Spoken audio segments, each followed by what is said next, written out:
J'arrive devant chez moi, je descends une cabine téléphonique, appeler quelqu'un, et là je vois un mec, il me détronche. Voilà, je le regarde, je vois qu'il a une attitude qui est pas normale, et il y a une arme. Je me suis dit, va me tuer, je suis mort. Je l'ai vite, je fais un crochet comme on dirait au rugby. Et je traverse le marché de Passy, et il y a du monde, et je me suis dit, je suis mort. Et non.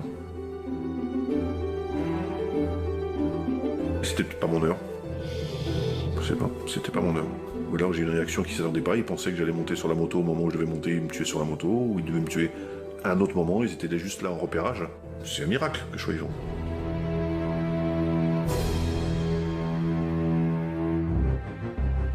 Karim Maloum, ex-braqueur de l'équipe mythique de la Dream Team, l'un des gangs les plus connus du grand banditisme dans les années 90. À l'époque, on lui prête les braquages les plus spectaculaires. Ses cibles, le plus souvent, des fourgons de transport ou des dépôts de fonds. Et sur chaque coup, entre 2 et 45 millions de francs sont volés. On lui attribue même des affaires dans l'Europe entière.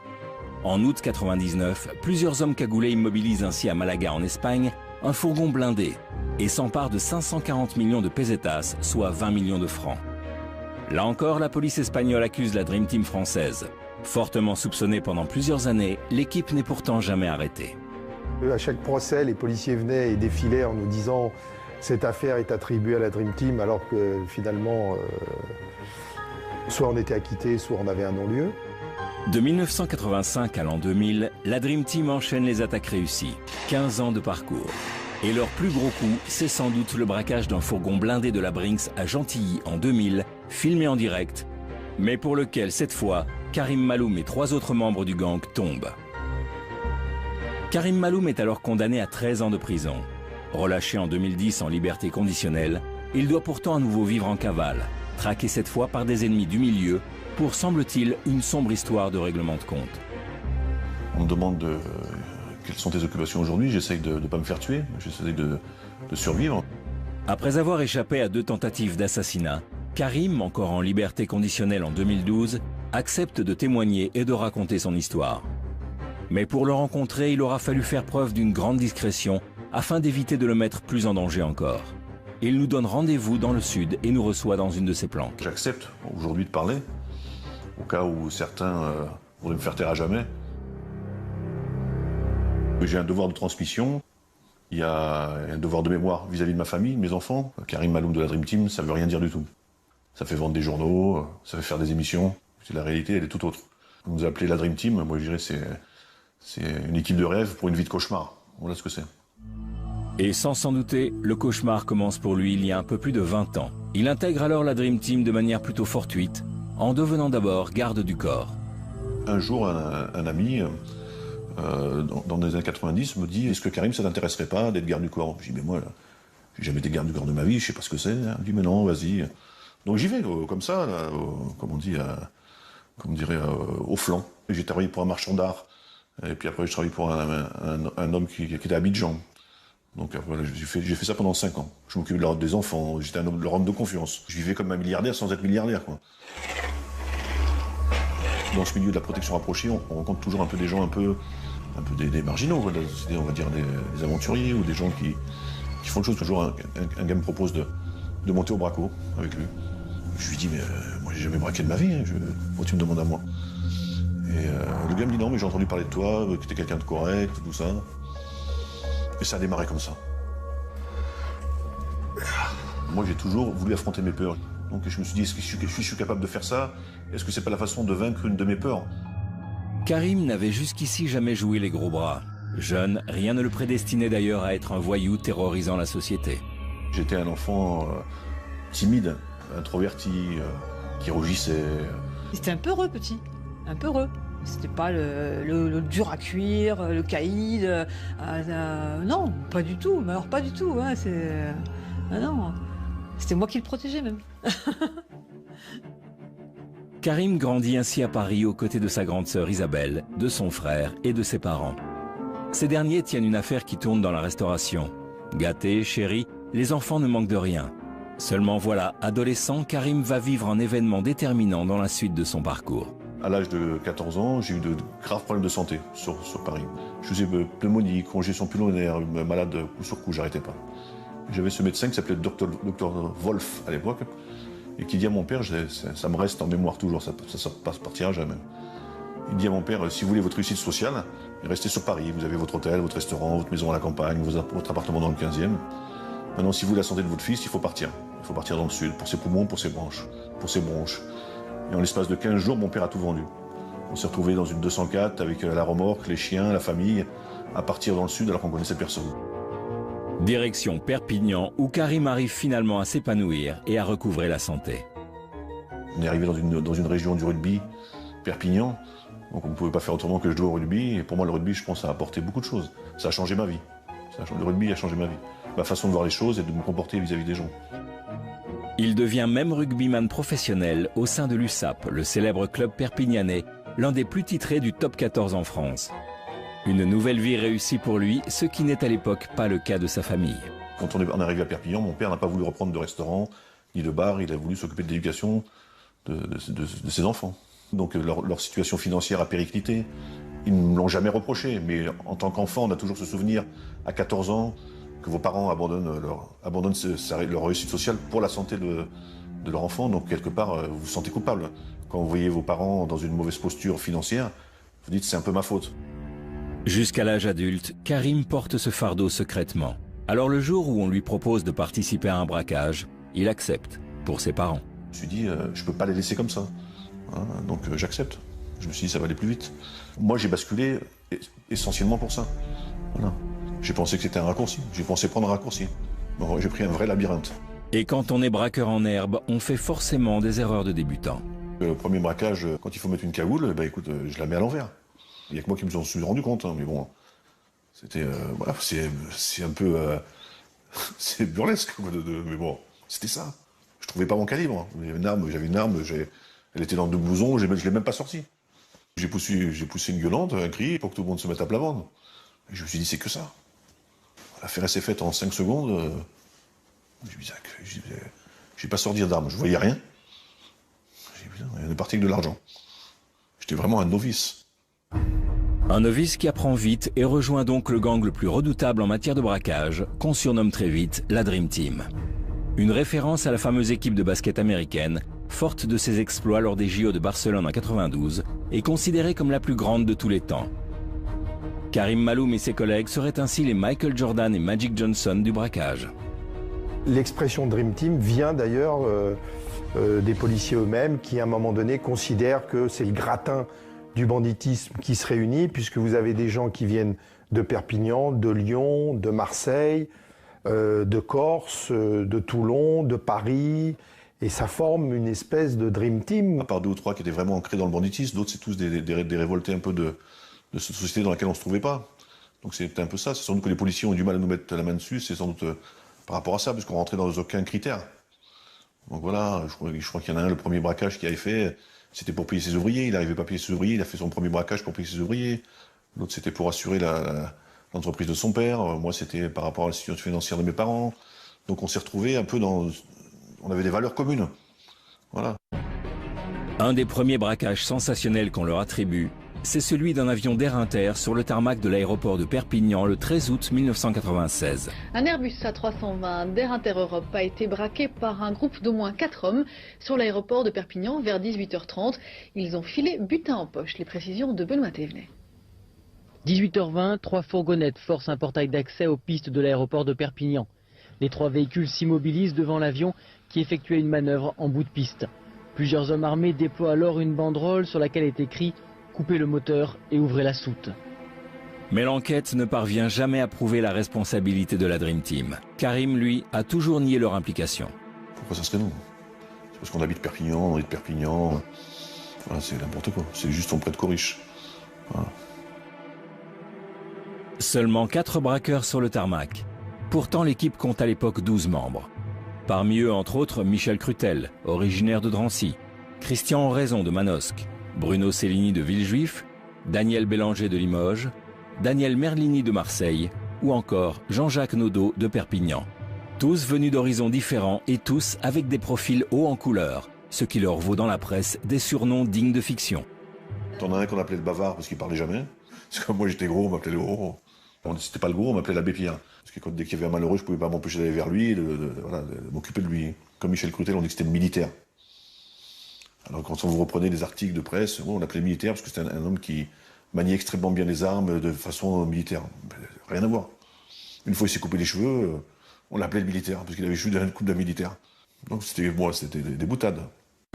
Le gros, la fripouille, le commerçant, son Altesse, Pinochet, Babar ou encore le Grand Blond se réunissaient ainsi régulièrement pour préparer leur coup. On était une entreprise familiale. Voilà. Pour résumer l'équipe.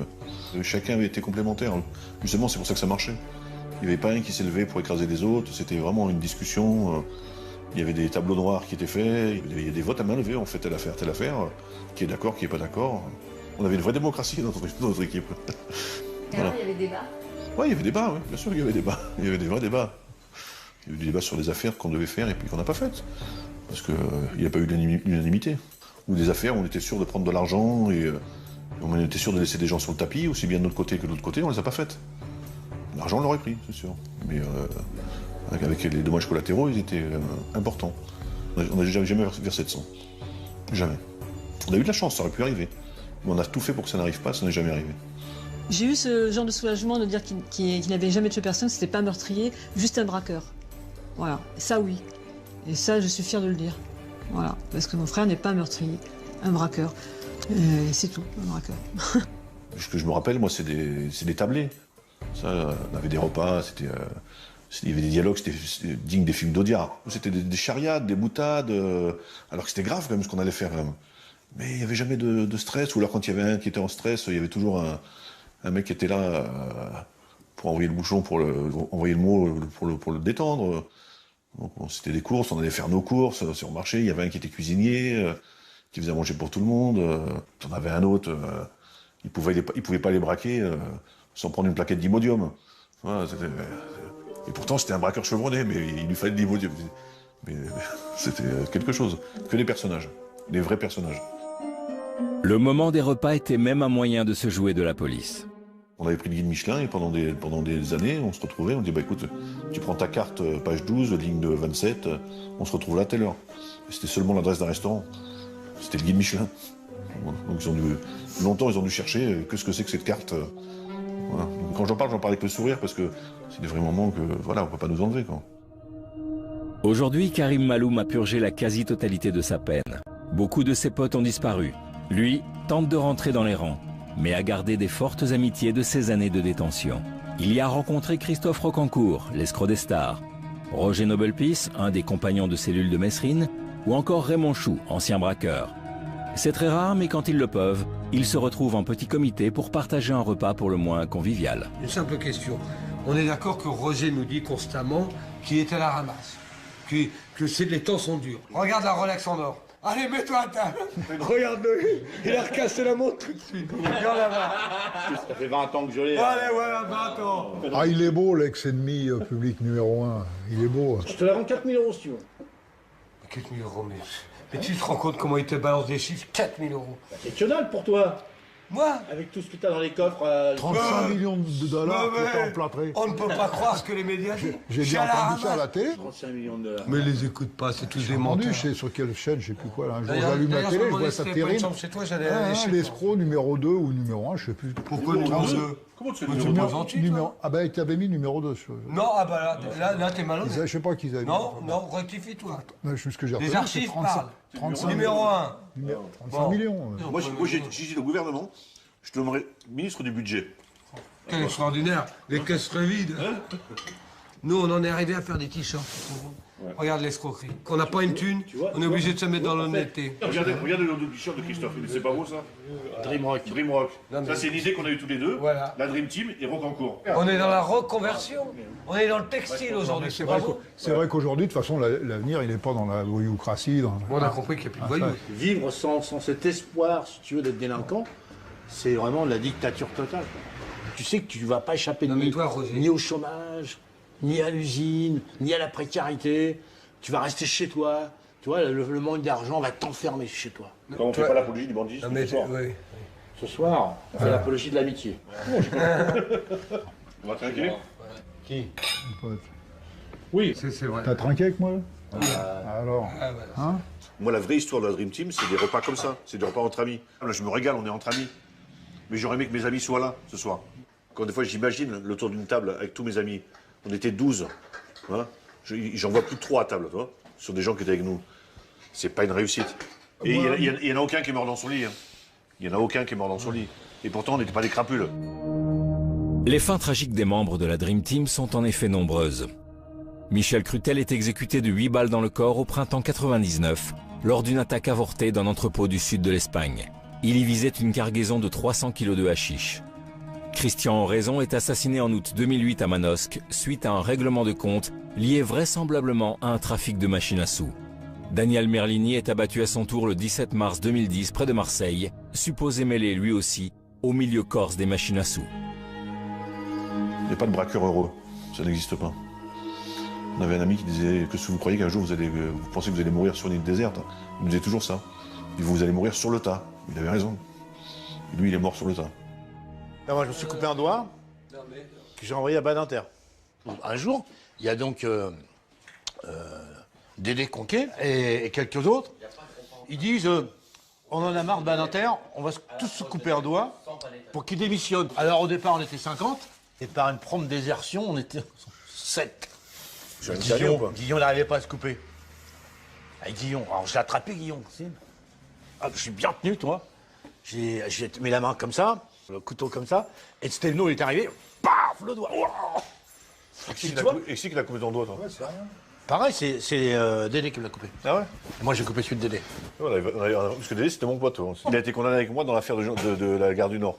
Mec, la faute, t'as pas de chance, toi. Il fait une affaire avec nous, il se fait arrêter. La première affaire qu'il fait avec nous, il se fait arrêter. Karim repenti. Pourtant, à l'époque, il croit que tout lui est permis et qu'il ne peut rien lui arriver. Jusqu'au 14 octobre 98, où l'équipe prépare un braquage gare du Nord qui tourne mal.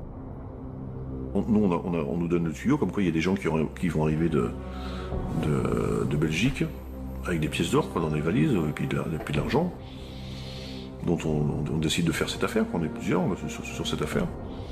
Donc ils sont tout simplement, on n'avait même pas eu besoin d'armes sur cette affaire, parce que c'était ni plus ni moins un arrachage. Voilà, comme on dit, un arrachage, les gens sont arrivés avec les valises, on leur a pris les valises, on les a bloquées, on est parti. Le rôle de Karim, c'est simplement de casser une vitre, comme il est baraqué, ancien deuxième ligne, et de sortir le type, et de lui prendre la mallette et de partir. Donc après, il se fêtait qu'on avait la police sur place ce jour-là. Ils étaient là aussi comme par hasard. Ils avaient eu une boule de cristal ce jour-là, ils étaient là. Ils nous attendaient. Donc après, on a une course-poursuite avec eux dans les rues de Paris, quoi. Et puis après, je crois qu'on se fait redresser par rapport à une écoute téléphonique, quelqu'un qui allume son téléphone. Ils ont encerclé la résidence. Il y avait le raid qui se mettait en place. Je sais pas si vous avez vu le film Léon, ouais, qui a des boucliers devant une porte avec des... c'est passé pareil. On a été encerclés dans l'appartement dans lequel on était. Ça a eu des négociations pendant des heures. Il y avait Dédé Conquet dans l'appartement, et André Conquet, Daniel Merlini et moi. On est resté quelques heures quand même avant de se rendre, quoi. Donc il y a beaucoup de choses qui se passent dans la tête, quoi. Donc est-ce qu'on se rend, est-ce qu'on se rend pas? Il y en avait un qui voulait se suicider, je dis ça va pas, je vais pas me suicider. Il y a personne qui voulait sortir en premier. On a tiré la courte paille pour celui qui allait sortir en premier, parce que c'est sur celui qu'ils allaient sauter. J'ai perdu. Je suis sorti en premier, donc voilà, ils nous ont sauté dessus, mais bon, ça va, on avait pas d'armes. C'est un plaquage. Hein. Au rugby, les plaquages, vous en prenez 15 par match. Hein. Vous faites piétiner avec des crampons, alors c'est pas des gens avec leurs chaussures en plastique qui vont faire de l'effet, quoi. Je me fais arrêter comme pour un vol à main armée en flagrant délit. Je me dis, bon, je suis parti pour 5-6 ans. Voilà. Donc les policiers sont très contents parce qu'ils arrêtent à l'époque des membres de la Dream Team sur cette affaire. Et il s'avère que l'instruction dure pendant 7-8 mois, et au bout de 7-8 mois, il y a une nullité qui apparaît, et je m'en souviens très bien, puisque c'est moi qui l'ai trouvé. Donc j'ai discuté avec le juge, et il a vu qu'effectivement, il ne pouvait pas garder certaines personnes, dont Karim Maloul. Donc on sort sur un vice de procédure. Mais je le soupçonne de l'avoir fait exprès. Je pense toujours que l'erreur elle a été faite sciemment, parce qu'ils ne nous avaient pas tous arrêtés. Ils préféraient avoir la totalité de l'équipe, pensant qu'on allait se regrouper, qu'on allait faire une affaire ensemble et qu'ils auraient tout le monde. Et les heures de gloire de la Dream Team se termineront 2 ans plus tard, le lendemain de Noël à Gentilly, au cours d'un hold-up spectaculaire d'un fourgon de la Brinks. 42 millions de francs sont alors dérobés. Il y a une info, il y a un fourgon qui passe là, il y a de l'argent. On ne sait pas la somme exacte, hein, personne ne sait exactement combien il y a dedans. Hein. Après, vous travaillez dessus. Un fourgon blindé, c'est une préparation particulière. Tout le monde a un rôle bien déterminé. Tu as celui qui va poser la charge, il y a celui qui va bloquer les roues, il y a celui qui va sécuriser le périmètre, il y a celui qui va neutraliser les convoyeurs pour pas qu'ils pensent à un moment sortir leurs armes et qu'il y ait une fusillade qui ne sert à rien. Voilà, il y a celui qui va bloquer le camion avec sa voiture, il y a le camion qui va arrêter devant. Donc chacun a son rôle. Il faut être vraiment synchro, quoi. C'est-à-dire qu'on va dire qu'il y a 12 personnages, il ne faut pas qu'il y en ait un qui ait une défaillance, sinon c'est tout qui part en vrille. L'avantage, entre guillemets, de la Dream Team par rapport à d'autres équipes de l'époque, ce qui se faisait à l'époque au niveau braquage, c'était quand même une préparation minutieuse, style commando, style militaire, avec une très grosse préparation avant, pendant et après les affaires. Seulement voilà, la Dream Team n'est plus au complet. Plusieurs de ses membres sont morts, il faut donc faire appel à des invités, comme ils disent dans le jargon. Et pour la première fois, le gang opère avec une autre équipe. C'est un mélange des genres. C'est pas bon le mélange des genres. On est passé au travers, on va dire, pendant des années. Parce qu'on est resté entre nous, on a vécu en autarcie. On s'est mélangé avec personne. Je dis pas que c'est de leur faute, tout ça. Moi, je le pense.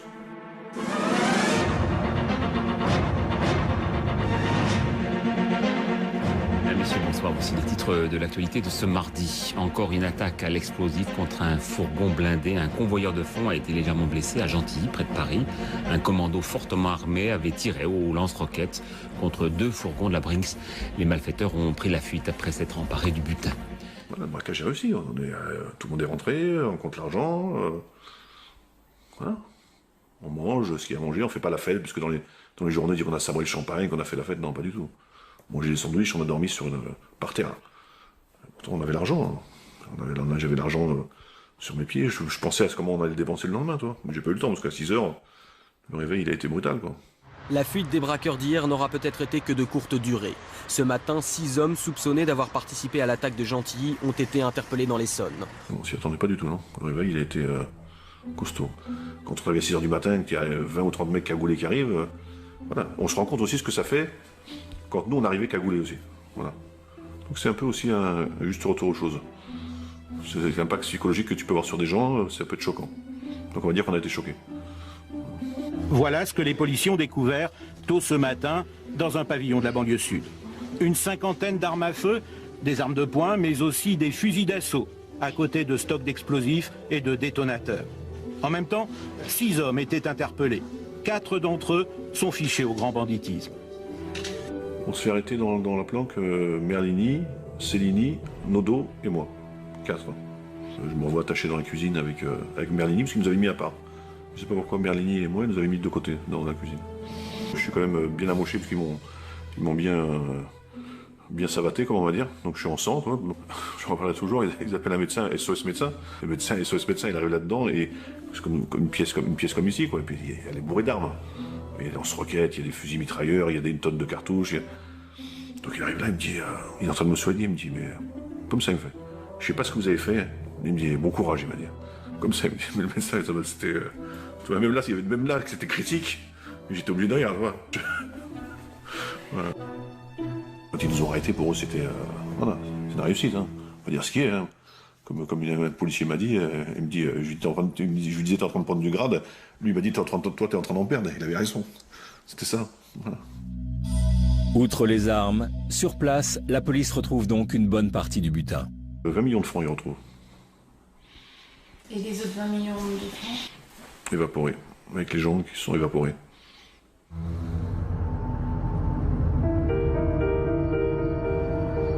Le commando qui a attaqué hier un fourgon blindé de la Brinks aux portes de Paris est sous les verrous.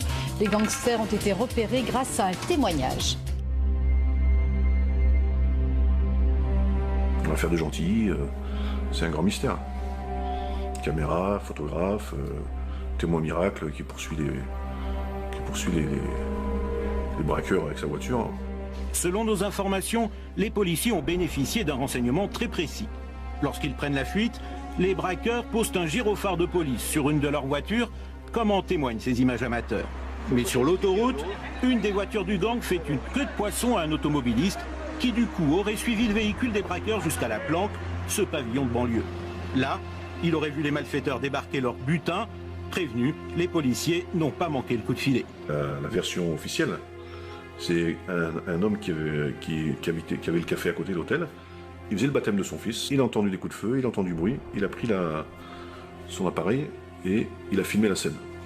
Mais on lui a demandé de fournir des cassettes du baptême de son fils, puisqu'il avait commencé. Il n'en a jamais eu. Il y avait un photographe aussi qui était là aussi, qui a vendu ses photos à Paris Match, qui était là aussi. Il fêtait son pot de départ et il avait un appareil photo. Et il a pris des photos. On n'a jamais retrouvé mon avenir comme témoin, il est parti vivre dans les îles, je crois. Impossible, inconnu au bataillon, un photographe. Et après, il y a eu le fameux pilote Fangio qui aurait poursuivi les gens jusqu'à la maison parce qu'il a vu des voitures passer à 200 à l'heure avec des hommes en cagoule et des brassards police. Qu'est-ce qu'il fait? Il les poursuit pour les arrêter. Parce qu'il faut arrêter la police quand même, on ne sait jamais. De là, ce que ce ne soit pas des vrais policiers, tout ça. C'est tout et n'importe quoi. Ouais. Je pense personnellement, après avoir vécu toutes les années Dream Team et toutes leurs affaires judiciaires, qu'il y a eu des affaires données, il y a eu des indicateurs, mais qui venaient jamais du noyau dur. Il a fallu vraiment qu'on se fasse infiltrer par quelqu'un.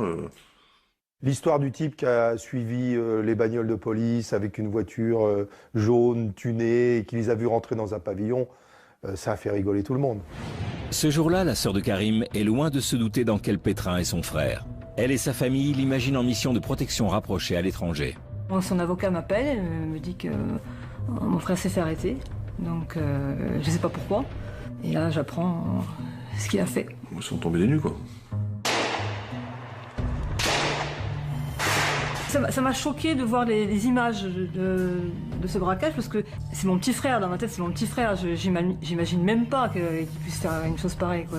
Jamais j'aurais imaginé mon frère avec une cagoule et braqué, quoi. Et là, j'ai dit oh là là, papa et maman, qu'est-ce qu'ils vont penser? Ils nous ont élevés, bon voilà, dans la droiture, dans le respect.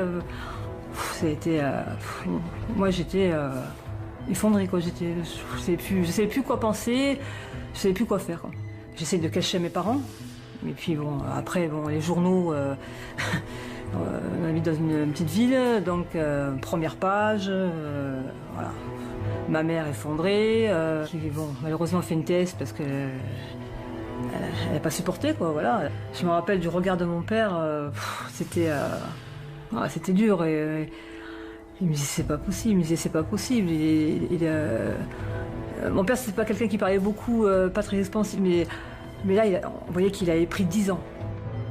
Difficile de digérer la nouvelle pour la famille. Non seulement Karim est arrêté, mais les charges requises contre lui sont nombreuses. On est poursuivi pour vol à main armée et association de malfaiteurs. Il y avait tentative d'assassinat, mais la juge d'instruction on les retire. Elle dit si je les mets à un, je dois les mettre à tout le monde. Il y avait certains, on ne savait pas qui avait tiré, pas tiré. Mais il n'a jamais été démontré, jamais qu'il avait tiré ou qu'il avait usé des armes qui ont servi. D'ailleurs, le lendemain, il y a eu une expertise de poudre, de résidus de tir sur ses mains et sur ses vêtements qui ont été retrouvés, puisqu'il n'avait pas pu s'en débarrasser, et il n'y avait pas de traces. Il me semble que les coups de feu, ils ont tiré vers le sol. Il n'y a pas eu de coups de feu qui ont été faits pour tuer. Pourtant, quand la peine tombe, elle est très lourde. Karim Maloum est condamné à 13 ans de prison, dont 10 ans ferme. Voilà, c'est tout qui bascule. On sait que la vie change. C'est une porte qui se ferme. Quand la porte se ferme, on sait qu'il y en a pour des années. C'est 10 ans. C'est 10 Noël, 10 jours de l'an, 10 anniversaires, 10 printemps, 10 étés, 10 hivers, 10 automnes. C'est quelque chose quand même, 10 ans. C'est vos enfants que vous ne voyez pas grandir. Moi j'ai laissé ma fille, elle avait 4 ans, quand je suis sorti elle en avait 14. Mon fils il en avait 14, quand je suis sorti il en avait 24. Donc voilà, tu ne vois pas grandir tes enfants. Alors après on les voit grandir au parloir. On les voit grandir au parloir, donc c'est bien sûr qu'on s'en veut. Je me rappelle bien du premier parloir. Le premier échange, ça a été dur parce que je savais pas quoi lui dire. Je regardais comme si je regardais un étranger en fait. J'étais là, qu'est-ce qui s'est passé? Mais comment t'as pu faire ça? Même j'ai peut-être pas eu les bons mots, quoi, à ce moment-là, parce que j'arrivais pas à lui parler. Ils ont été incarcérés en 2000, ils ont été jugés en 2006, ce qui est quand même très long. Hein.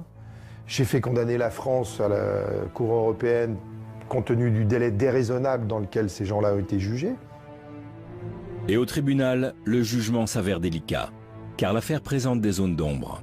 D'abord, je me souviens qu'on a eu du mal à faire venir le témoin, puisque en fait, pendant toute l'instruction, on avait demandé à ce qu'il soit cité, qu'il soit présent, et on ne l'avait jamais vu.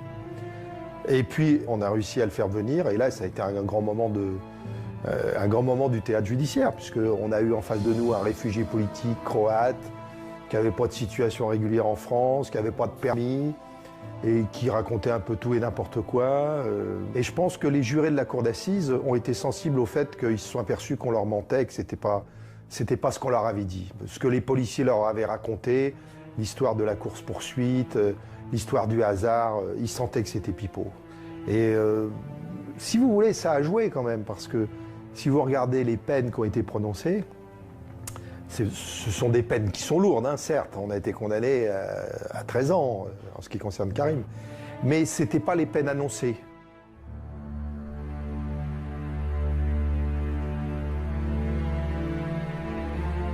L'histoire de Karim Maloum et de la Dream Team n'est pas banale. Depuis sa sortie de prison en 2010, il a d'ailleurs décidé de la coucher sur papier avec l'aide de Thierry Colombier, écrivain spécialiste en criminologie. La difficulté, c'est de se mettre un peu à sa place. Donc, c'est pas facile de se mettre à la place d'un gangster, enfin d'un ex-gangster en tout cas. C'est pas quelqu'un qui balance. D'ailleurs, il cite rarement des noms.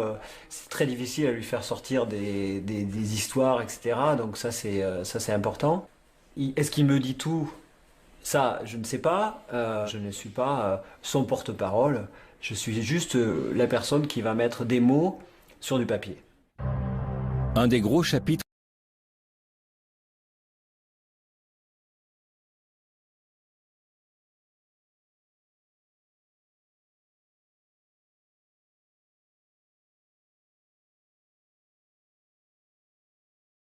Bien sûr qu'on pense que c'est possible. Dès l'instant, il y a un facteur humain qui rentre en compte. Il y a une faille. Donc la faille, vous la trouvez tôt ou tard.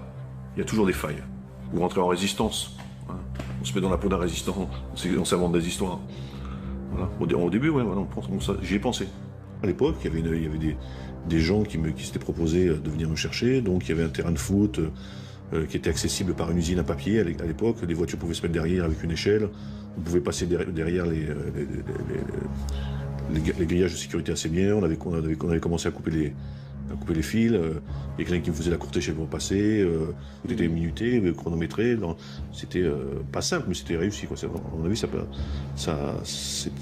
faisable. Ça aurait pris 5 minutes, 6 minutes. 5-6 minutes. Ouais. Et pendant 5-6 minutes, les surveillants, ils n'ont pas le temps de mettre en place... Si, le seul danger, c'est les surveillants qui sont au Mirador. Ouais. Donc là, il y avait une autre échelle qui était posée près des Miradors, avec quelqu'un qui jetait plusieurs fumigènes devant le Mirador, qui masquait ce qui se passait. Donc ils n'y voyaient rien, ils étaient dans le brouillard, et comme ça, toi tu prenais l'échelle, tu montais, tu passais de l'autre côté, et là, vous échappiez. Voilà. Mais dans la prison de Nanterre, le bruit court qu'une évasion se prépare.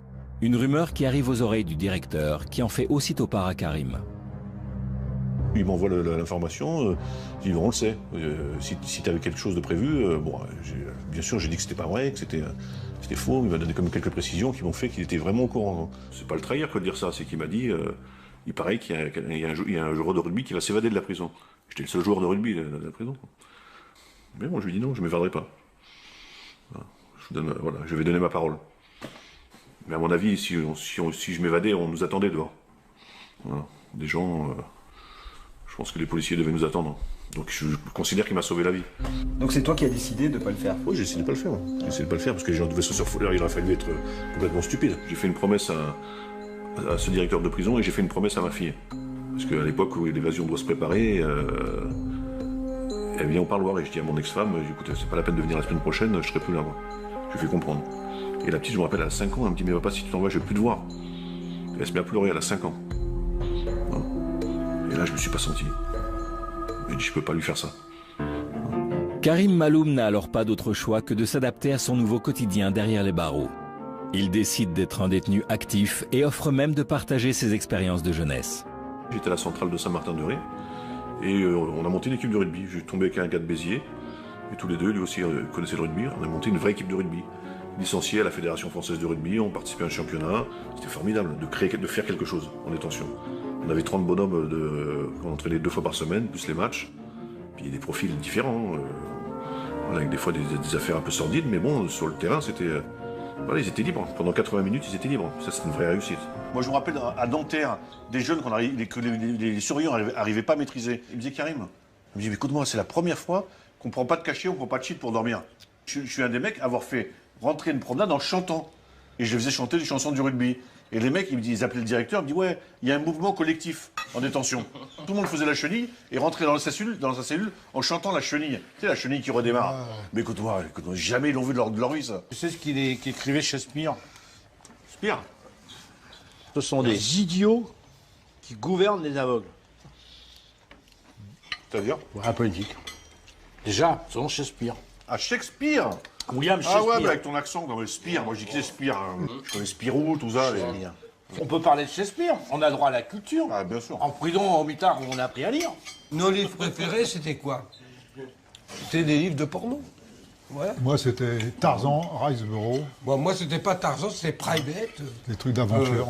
Moi, je me suis fait tatouer tout le dos aux États-Unis en regardant des livres sexuels, à tendance sexuelle. Moi, c'est Antonio Gramsci, c'est Malatesta. Moi, je lisais surtout tout ce qui était littérature subversive. Mais moi, tu vois, j'ai jamais réussi à lire en prison. J'arrivais pas.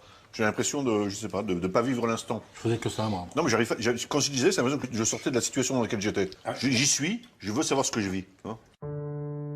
Karim apprend peu à peu à être respecté par l'administration pénitentiaire. Et il est même récompensé pour bonne conduite. J'avais réussi à me faire transférer à la maison d'arrêt de Perpignan à l'époque, pour être proche de ma famille.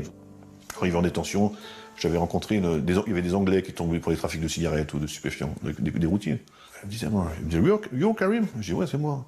Et ils avaient un bouquin en Angleterre, il y avait marqué The Last Attack de la Dream Team, la dernière attaque de la Dream Team. Donc il y avait toutes nos têtes avec les cartes de l'Europe, c'était tout et n'importe quoi.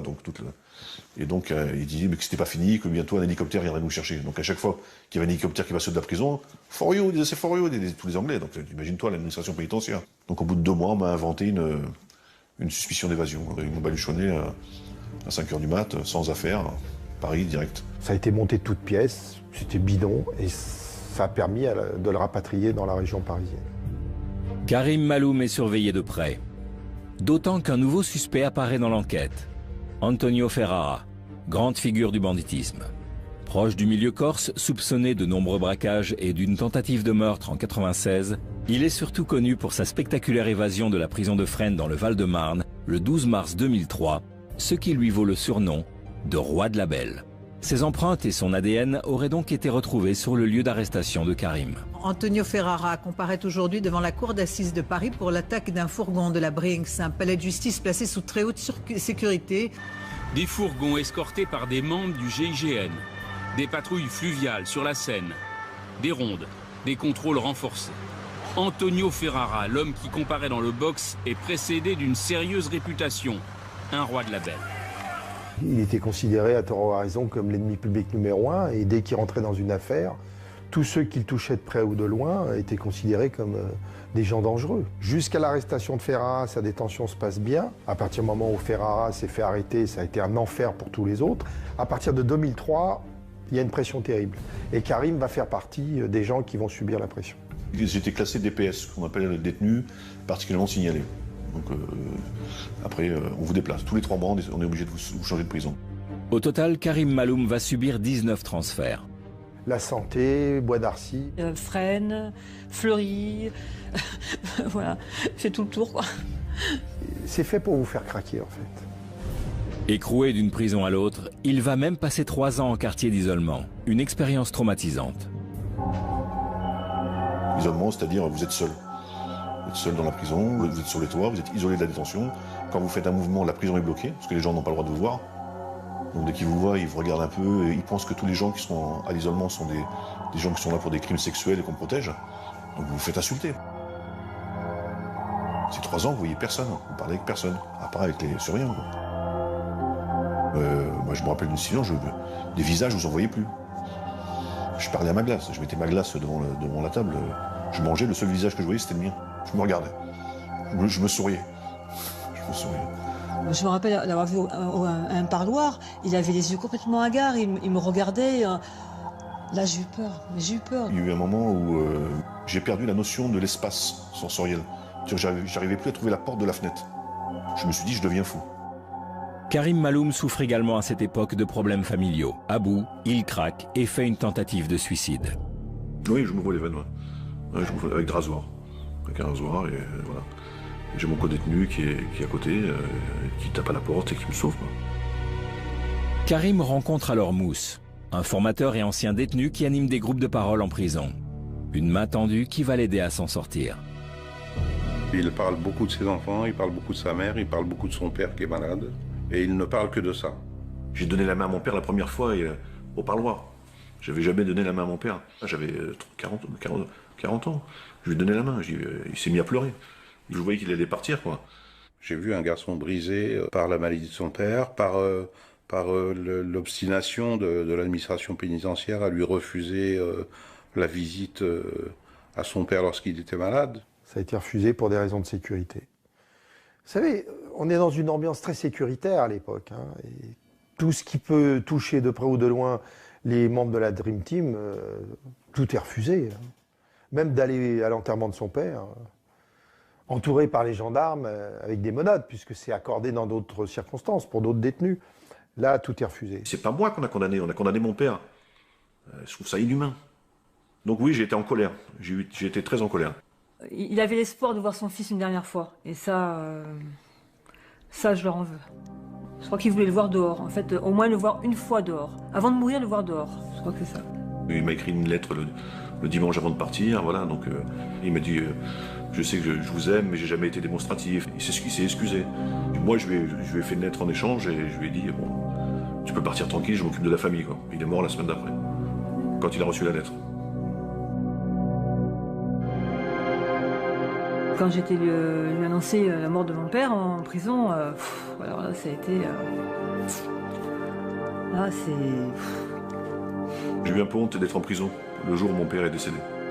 Là, oui, là, j'ai eu honte parce que j'ai pas pu lui tenir la main, j'ai pas pu l'accompagner. J'ai eu honte de ce que j'ai fait, honte de me retrouver là et honte de ne pas être aux côtés de ma famille. Voilà. C'était un passage assez critique. Je crois que c'était le moment de détention le plus difficile. J'ai fait abstraction, je suis parti faire du sport, comme si de rien n'était. Je m'en souviendrai toujours.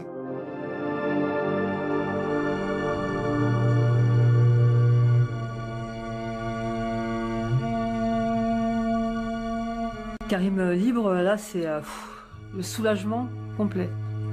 Renaissance, quoi. J'étais heureuse. On vous en parler, j'ai encore des frissons, quoi. Sa sortie, on l'imagine 100 fois, 1000 fois. Mais c'est jamais comme on a prévu, quoi. Une autoroute dans la tête, moi je dis quand on sort, parce que c'est violent. La voiture, il me disait, oh là là, ça me fait drôle, la route et tout. Et je me rappelle, je conduisais, je me suis même fait flasher, je me rappelle. Parce qu'il tellement été pressé de rentrer sur Perpignan, je me suis fait flasher.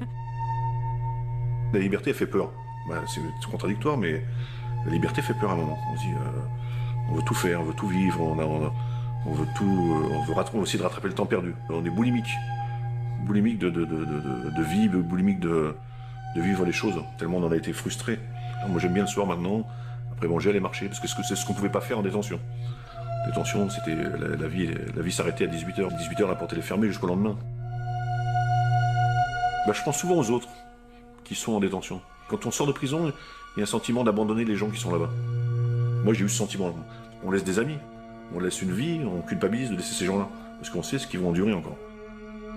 Karim Maloum se réadapte peu à peu à la vie normale et rencontre même l'amour. Séparé de sa première femme pendant les années de détention, il refait sa vie, un conte moderne, celui de l'avocate et de l'ex-braqueur. J'ai connu ma compagne par l'intermédiaire de mon avocat, Denis Giraud, c'était sa collaboratrice qui était avocate. Donc je l'ai connue en 98. Elle était là lors de ma première tentative de suicide. Des années plus tard, un jour je reçois une lettre d'elle, elle me dit je voudrais bien m'occuper de ta liberté conditionnelle, de monter le dossier. Donc je lui dis pourquoi pas. Et puis là il se crée une idylle. Une petite fille est arrivée, une merveille. Voilà, donc voilà, après c'est tout bonus. En fait, ça prouve que le droit mène à tout. On peut même épouser un ancien braqueur. Une histoire d'amour qui s'accompagne d'une vraie reconversion professionnelle. Il devient président de la Fédération française de kickboxing. Et la prison lui inspire même une vocation. Je me suis rendu compte qu'en détention, il y avait des gens qui ont fait des 10, qui font des 10, des 15, des 20 ans de prison et qui pensent qu'ils sont inutiles quand ils sortent. Et moi, je pense que ces gens-là, ils ont un vrai rôle. Avec l'aide de sa femme et d'autres collaborateurs rencontrés lors de sa détention, il met donc sur pied un projet qui lui tient à cœur. On a monté une association qui s'appelle Alternatives et Avenir. Le but était d'accueillir des détenus longue peine, en fin de peine, les accueillir, les former, à ce qu'ils deviennent des éducateurs, bien sûr encadrés, et de les mélanger à des primo-délinquants et des jeunes, à la place d'aller en prison, qui viennent au contact de ces gens-là. Je pense qu'il y a un vrai boulot à faire, il y a un partenariat mutuel, il y a un parrainage mutuel entre les jeunes et les anciens à faire. C'est-à-dire que même les jeunes peuvent apprendre aux anciens ce qui se passe maintenant dans la vie. Quand tu as 15 ou 20 ans de prison, tu ne sais plus ce qui se passe. Les téléphones, les iPhones, les Blackberry, tu sais plus tout ça. Donc je pense qu'il peut y avoir vraiment un partage des deux générations. Je parle pour mon cas, au bout de 3 ans, des fois, il y a le baby blues de la femme enceinte, il y a le blues du businessman, mais il y a le blues du mec qui sort de prison. Au bout d'un moment, on se dit, qu'est-ce qu'on fait là? La récidive, qu'est-ce que c'est? C'est des gens qui ne se retrouvent plus à leur place en liberté, parce qu'ils n'ont pas été préparés à la liberté. Voilà. On n'est pas préparé à la prison, mais on n'est pas préparé non plus à la liberté quand on a fait des années de prison. Et les gens veulent qu'une seule chose, c'est y retourner. Et des fois, c'est malheureux de dire. Moi, je parle souvent et je me dis, c'est peut-être complètement stupide ce que je vais dire. Mais tiens, j'aimerais bien passer une semaine en prison pour être tranquille, pour pas avoir de soucis. Soutenu par sa famille, Karim parvient ainsi à s'adapter au mieux à sa nouvelle vie d'homme libre. Il est même sollicité par le cinéma pour participer à l'écriture d'un scénario de long métrage inspiré de l'histoire de la Dream Team. Mais en mars 2011, en pleine ascension professionnelle, Karim Maloum est victime de 2 tentatives d'assassinat. J'arrive devant chez moi, je descends une cabine téléphonique, appeler quelqu'un, et là je vois un mec qui me détronche. Voilà, je le regarde, je vois qu'il a une attitude qui n'est pas normale, et il y a une arme. Je me suis dit, il va me tuer, je suis mort. Et non. Et ça m'arrive une deuxième fois en bas de chez ma belle-mère. Je vais voir ma compagne, qui va voir sa mère, je sais qu'elle a rendez-vous avec elle à 10h. Même elle ne savait pas que je venais. Donc j'ai dû être trahi par quelqu'un. Le matin, quand je retrouve ma compagne, il y a quelqu'un au passage piéton qui ne traverse pas. Et ça m'intrigue. Et quand il se retourne, voilà, sa tête n'est pas inconnue. Il n'est pas là pour m'offrir des fleurs. Les raisons de l'agression sont obscures. Karim ne sait pas vraiment pourquoi on veut l'éliminer. Moi, j'ai des griefs avec personne, je suis en guerre avec personne, donc je vois pas pourquoi vous voulez essayer de me tuer. On a tué Daniel Merlini. Pourquoi? Je sais pas, on le saura un jour. 1 an après, on essaye de me tuer. Est-ce que c'est un rapport? Voilà, j'essaie de comprendre. Pendant 3 ans, il m'arrive rien. D'un seul coup, je vais à l'enterrement de Daniel Merlini. Je porte le cercueil. Soi-disant, je ne dois pas porter le cercueil, parce que quand on porte le cercueil, ça veut dire qu'on réclame vengeance. Est-ce qu'on essaie de m'éliminer, croyant que j'allais venger Daniel Merlini, peut-être? Est-ce que les gens se sont sentis en danger? Je sais pas. Voilà. C'est mon ami. Je porte son cercueil. Voilà. Qui veut la peau de Karim? Qui sont ses ennemis? L'ex-braqueur a quand même sa petite idée. Je suppose les connaître. Je ne dirai pas qui c'est. Pourquoi faire? C'est un code que j'enfreinerai pas, je le ferai pas. J'essaierai de survivre, j'essaierai de ne pas me faire tuer. Après, où commence la légitime défense? Faut se poser la question. Les saloperies, on n'en a pas faites. On nous en a fait, nous, des saloperies. Des gens sont mal tenus avec nous, sont mal comportés. Mais pas nous. Donc maintenant, c'est des gens qui sont mal comportés qui essayent de nous éliminer. Karim se rend à l'évidence. Il ne peut plus vivre en toute sérénité sans se méfier. Sa vie doit donc changer.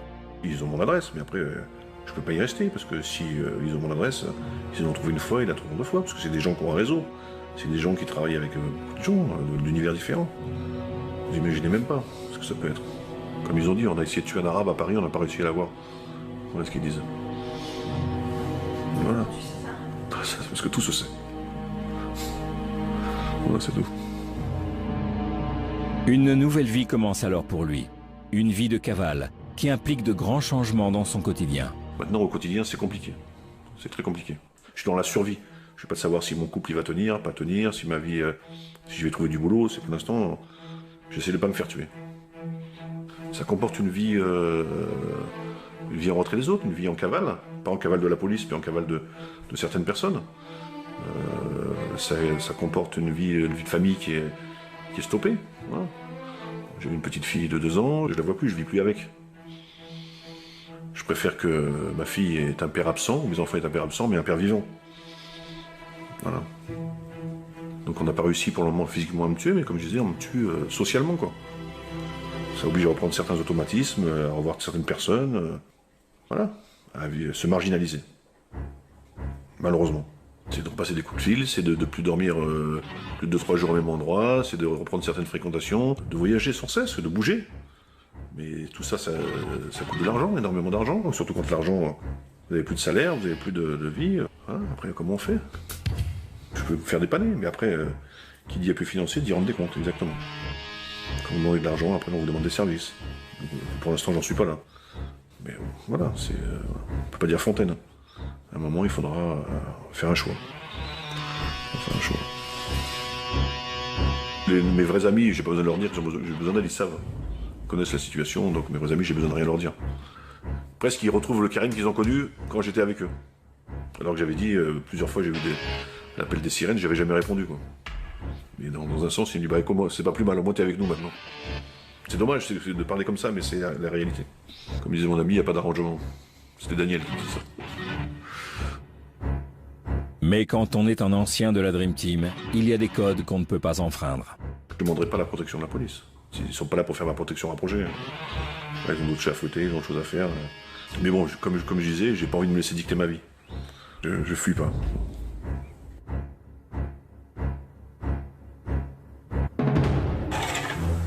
Pour rester en forme et vigilant, et ainsi optimiser sa défense, Karim se réfugie alors dans le sport. Ça permet d'avoir du discernement, de ne pas faire n'importe quoi, de ne pas être parano, et de garder un corps sain dans un esprit sain, on va dire. Voilà. Quand je viens sur Perpignan, je reste une journée, 2 journées maximum. Je préviens personne, j'arrive en coup de vent. Dans ma famille, ils m'appellent le fantôme. Ma grande fille, je lui dis j'arrive, viens me chercher, elle me dit quel jour? Je lui dis dans 5 minutes. Enfin, voilà. Donc mes enfants ont l'habitude. La peur, c'est ça, c'est qu'il y a quelque chose, parce que maintenant qu'il est là, on ne veut pas le perdre. Voilà. Une fin tragique pour Karim. Une crainte que tous ses proches partagent, mais ne veulent pas envisager. Qui suis, j'y pense pas, parce que je reste positif dans ma façon de voir les choses. J'ai vu suffisamment de choses tragiques dans ma vie d'avocat pour ne pas y penser. Et sinon, à ce moment-là, on arrête tout de suite. Hein. Vous savez, je vais dire un truc, je ne vais pas prêcher par ma paroisse. Je vais dire, appuyer sur une gâchette, c'est très facile. Moi qui ne suis pas un voyou, j'ai bien tiré aux États-Unis sur quelqu'un et je lui ai bien mis 3 balles. Ça ne donne pas des effets de gloire. Tirer sur quelqu'un, c'est pas une forme de courage ou quelque chose d'extraordinaire de tuer quelqu'un. C'est extrêmement facile de tuer quelqu'un. Ce qui serait difficile, ce serait de ne pas le tuer. Ça demanderait de la dimension. Karim, c'est mon pote. Moi, je cautionne à 200% sa parole. Ça veut dire que s'il me dit c'est comme ça, je sais que c'est comme ça. Malheureusement, d'autres personnes peuvent le concevoir différemment. Alors après, ça implique tout ce qu'il peut lui arriver, etc. Bon, c'est fâcheux, c'est très fâcheux. Moi qui ai vécu 20 ans aux États-Unis, la Dream Team, donc le Dream, c'est le rêve. S'il reste vivant, effectivement, c'est magnifique. S'il est mort, y a pas de... La Dream Team, ça ne veut rien dire. Elle est aussi simple que ça, l'histoire. À près de 50 ans, Karim Maloum, ancien malfaiteur, père de 3 enfants, dresse un bilan de son parcours. J'avais tout. J'avais tout pour pouvoir dire on peut tourner la page. Mais non. On est rattrapé par son passé, et c'est pour ça qu'il faut juste surtout pas, s'il y a quelque chose à dire, surtout pas mettre le doigt là-dedans. Pour les jeunes qui pensent que c'est une vie de rêve, s'ils peuvent éviter, c'est mieux. Si mon témoignage il peut servir au moins à ce qu'il y en ait un qui n'y aille pas, c'est déjà gagné. Voilà. Si demain je meurs. Voilà, je vais pas faire la politique de l'autruche, ça peut arriver. Ça peut être une interview à titre posthume que je vous fais. Mais je ne veux pas qu'on s'apitoie sur mon sort, je dis les choses comme elles sont, ce qui se passe. Et voilà, ça fait partie de ce milieu. Si tu as quelque chose à dire à tes enfants... À mes enfants? Ouais. Je suis désolé. Voilà.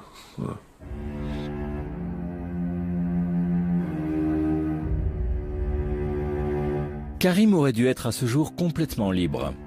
Mais le 2 juillet 2012, il est arrêté dans un appartement du 4e arrondissement parisien, mis en examen et incarcéré à la prison de la Santé après avoir été accusé par un homme de séquestration et de tentative d'extorsion de fonds. Coupable, piégé. À ce jour, l'instruction est en cours.